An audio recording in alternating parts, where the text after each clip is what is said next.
Well, I don't care about polls. What I care about the fact is that no one is telling the American people the truth. The truth is that Biden didn't do this to us. Our Republicans did this to us, too. When they passed that $2.2 trillion COVID stimulus bill, they left us with 90 million people on Medicaid, 42 million people on food stamps. No one has told you how to fix it. I'll tell you how to fix it. They need to stop the spending. They need to stop the borrowing. They need to eliminate the earmarks that the Republicans brought back in.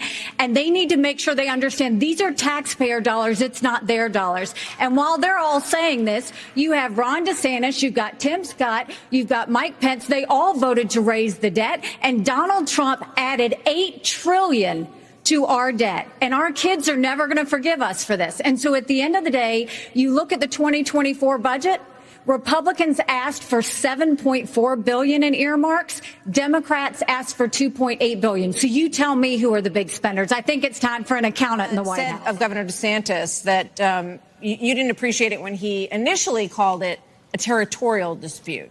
Why? First of all, the American president needs to have moral clarity. They need to know the difference between right and wrong. They need to know the difference between good and evil. Right. When you look at the situation with Russia and Ukraine, here you have a pro-American country that was invaded by a thug. So when you want to talk about what has been given to Ukraine, less than 3.5% of our defense budget has been given to Ukraine. If you look at the percentages per GDP, 11 of the European countries have given more than the U.S. But what's really important is go back to when China and Russia held hands, shook hands before the Olympics, and named themselves unlimited partners. A win for Russia is a win for China. We have to know that. Ukraine is the first line of defense for us. And the problem that Vivek doesn't understand is he wants to hand Ukraine to Russia. He wants to let China eat Taiwan. He wants to go and stop funding Israel. You don't do that to friends. What you do instead is you have the backs of your friends. Ukraine is the front line of defense. Putin has said once Russia takes Ukraine, Poland and the Baltics are next. That's a world war. We're trying to prevent war. Look at what Putin did today. He killed Prigozhin. When I was at the UN, the Russian ambassador suddenly died. This guy is a murderer, and you are choosing a murderer over a pro-American country.